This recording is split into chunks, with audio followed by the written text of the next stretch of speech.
Everyone knows my general impression of gaming journalism at this point. To generalize, I view current mainstream gaming media to be populated with a horde of overly sensitive outrage police that jump at any and every chance to try and affect the development of games to modify them with their own explicit message or bias.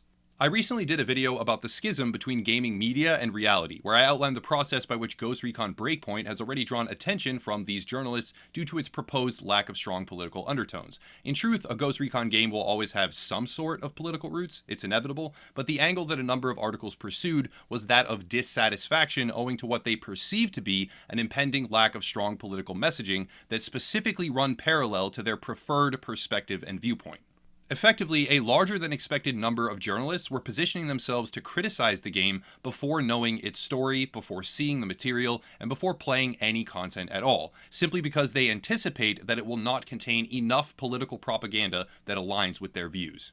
Well, today I want to again discuss a similar topic, but through a bit of a different lens. We recently saw the new trailer for Call of Duty Modern Warfare, something I did not expect and am skeptical of, to say the very least. But even through that skepticism, I see signs of a decisive shift within Infinity Ward to produce something new, unique, and forward-thinking. The trailer is less than 2 minutes, but even within that short amount of time, we can clearly see a new direction for Call of Duty. It has now been many years of stagnation. I myself have talked about this very problem in the past. Call of Duty has adhered to a formula that granted it massive popularity in the past, but has now begun to lose traction. The standard slot machine-esque style gameplay with an emphasis on multiplayer material proved popular and profitable for a very long time, but that time is ending. In recent Call of Duty games, the single-player campaign was stripped away in favor of multiplayer maps, zombie mode content, and other less taxing material which could be manufactured with a lower investment of resources and reap larger percentages of profit. But this new Call of Duty, Modern Warfare, will be very different. The immediate impression the trailer gives, now confirmed by many different sources, is one of moral ambiguity. The game will have a strong emphasis on the single-player experience as it makes a resurgence, and also weave that single-player story together with the online components. From the shots revealed, it is clear that the game will feature choices, and scenarios that descend from the pedestal of shiny comic book-esque heroes versus villains, and slog through the unfortunate reality of complex combat scenarios in which right and wrong sometimes blur together. To emphasize this new direction, it's now been clarified that Call of Duty will not in fact feature a zombies mode. What had rapidly evolved over the years into a fully fledged cornerstone of the game's content will be completely left out this year, and on a personal level this does not really affect me, seeing as I have never really focused on that aspect of the game, but regardless of personal preferences, it is a large decision that helps solidify their attempt at rebranding the experience away from a slot machine style frantic run and gun creation. Their reason for shifting away from the mode revolves around a desire to keep the game unified and whole, which tracks quite well considering even my own review of the previous Call of Duty broke the game down into 3 different components: Blackout, Zombies, and Multiplayer, treating each as their own separate entity. As it stands, all we know is that Call of Duty Modern Warfare wants to ask questions and make you think. It will prioritize a carefully crafted single-player experience that tackles the ambiguous landscape of combat in a contemporary world, riddled with hard choices and moments of doubt. And even such an early and rudimentary position such as that has pushed certain gaming journalists over the edge. A few days ago, Dean Takahashi came forward with an article written for VentureBeat, which explicitly calls for the game to remove certain scenes and change its fundamental premise even almost 6 months out from release, when the picture of what the game even is has hardly been formed. Contained in the article is a great deal of high-quality material, namely the content coming from the Call of Duty Modern Warfare team themselves. Studio director Taylor Kurosaki, I hope I'm pronouncing that correctly, had the following to say regarding the new title. Quote, "We've done a ton of research coming into this game. What we've determined is social commentary like this has always been in the DNA of Modern Warfare. We've sent research teams around the world. Players have unanimously told us they want those emotional connections. They want complex, morally gray characters. They want gameplay that feels ripped from the headlines and delivers relevant, relatable, and provocative moments that only Modern Warfare would have the guts to show. For me, as a developer who wants to push the medium forward and do things people have never seen before, getting to work on a franchise, Modern Warfare, where that is expected, is a dream come true." This is a compelling response, and on a subjective level I rejoice at hearing it because I wholeheartedly respect and crave video games that make me feel meaningful connection to the characters and provoke emotion. The age-old debate of whether or not video games are art, to me, is no debate at all. They absolutely are and can be, but in the modern industry, many aren't. They are shallow, trend-chasing creations that even go so far as to try and tell an audience what to think, rather than proposing scenarios wherein they think for themselves. This is where modern gaming journalism eats its own tail. Some of the most prominent voices in the space are not interested in quality games or independent thought. They want every game that releases to conform to some ever-shifting list of criteria of what has been deemed politically correct and non-offensive. One such journalist is Dean Takahashi, the writer of this article. Before going any further, Dean Takahashi, correct me if I am wrong here, is the gaming journalist responsible for the fabled Cuphead gameplay. As you can see in the background, the writer of this article, who masquerades as a game journalist, is incapable of even completing basic tasks in a game tutorial. And this digression is a bit off topic, so I'll reel it in, but I want everyone watching to have a realistic frame of reference as to what relationship this writer has to actual video games while we examine the rest of his material. Now, Dean Takahashi had an inside look at the new Call of Duty in order to cover this game, so keep that in mind as we read through the next segment. It is a classic situation of access being granted on a downward spiral or race to the bottom of large news organizations maintaining insider access to the detriment of actual gamers and fans, but that's a topic for another day. Here it is, and I will be reading a very large segment for context, so bear with me on that. Quote, in the first scene, terrorists attack central London. A team of British SAS operatives gathers in front of a townhouse that they suspect harbors a terrorist cell, in a manner that resembles a raid in Rainbow Six Siege. They gather together to storm the house. The music is menacing. The military chatter is by the book, and the people look so real. If you pass by a TV with someone playing the game, you could easily mistake the game for a segment of a documentary about the war in Syria. That's because the game developers used a new kind of photogrammetry technique to render the background, character bodies, and character faces. The commander warns there may be non-combatants on the scene, so check your shots. The camera's view is very close as the soldiers kick their way or vault into the house with guns drawn. The sound of breaking windows and gunfire is stark. They smash the door on the lower level while another soldier goes through an upper story window. A dog barks. As with Rainbow Six, the important choice that you must make as a soldier is to move into the room quickly and decide fast who to save or who to shoot. I did not play this mission, the Infinity Ward staff played it for us in a dark theater. But the game differs from other gritty combat games based on who is in each room. The characters appear to be Muslim terrorist fighters in mostly civilian garb, but those characters include both men and women.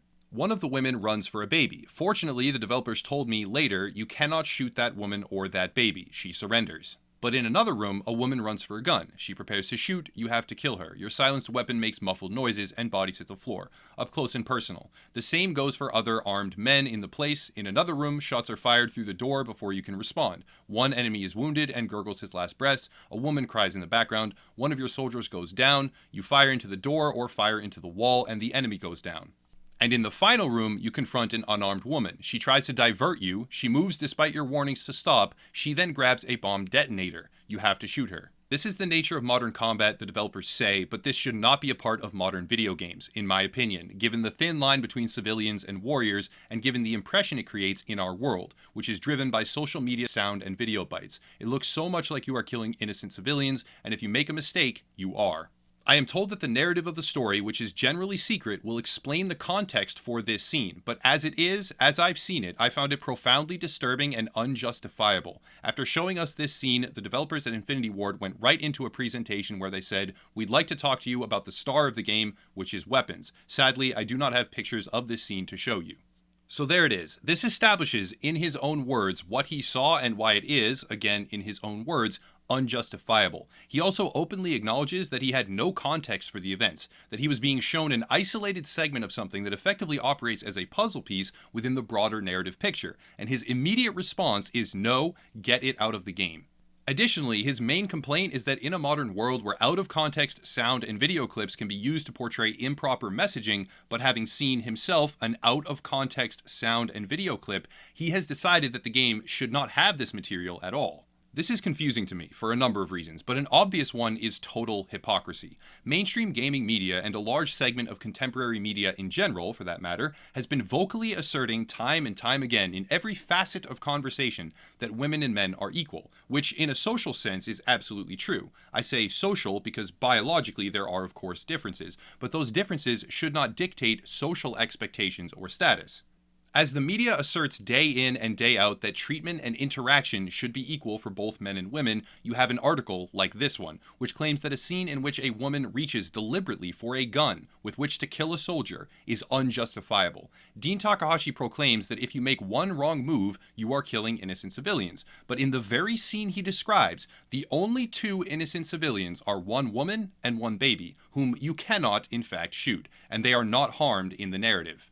At the end of the article, just so that I don't leave anything ambiguous here, he says the following: sometimes you have to judge something on just what your eyes tell you, and my vote is that this single-player campaign should not ship with these scenes. This means that in a scene where the only casualties are a woman grabbing a bomb detonator and another reaching for a weapon, his takeaway, without any narrative context, as he self-admits multiple times, is to try and claim that the game should not ship with those scenes, despite the goal of the title having been clearly articulated and researched as morally gripping and thematically adult, with intentional controversy. This is the hypocrisy of the double standards in media. His stance cannot be interpreted in any other way than to say that you cannot depict realistic warfare against guerrilla insurgents. If there is a woman harmed, it shouldn't be allowed to ship. And that decisive level of judgment can even surface half a year before the game comes out, with absolutely no additional narrative context.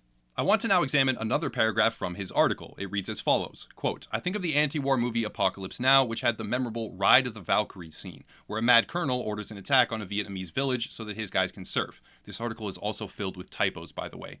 It was an excellent commentary on the insanity of war, but it was executed so well as a combat scene that, in my opinion, it probably inspired a lot of young people to enlist in the military. Art can often have unintentional effects, and that is why my favorite quote is from Kurt Vonnegut's Mother Night, where an American spy does his cover job of being a Nazi propagandist too well. The line is, "We are what we pretend to be, so we must be careful about what we pretend to be." The key word here is opinion. He says, it was executed so well that, in my opinion, it probably inspired a lot of young people to enlist in the military. He then uses that opinion, rooted in nothing but subjective feeling, to justify the perspective that if art is executed too well, it might have unintentional side effects.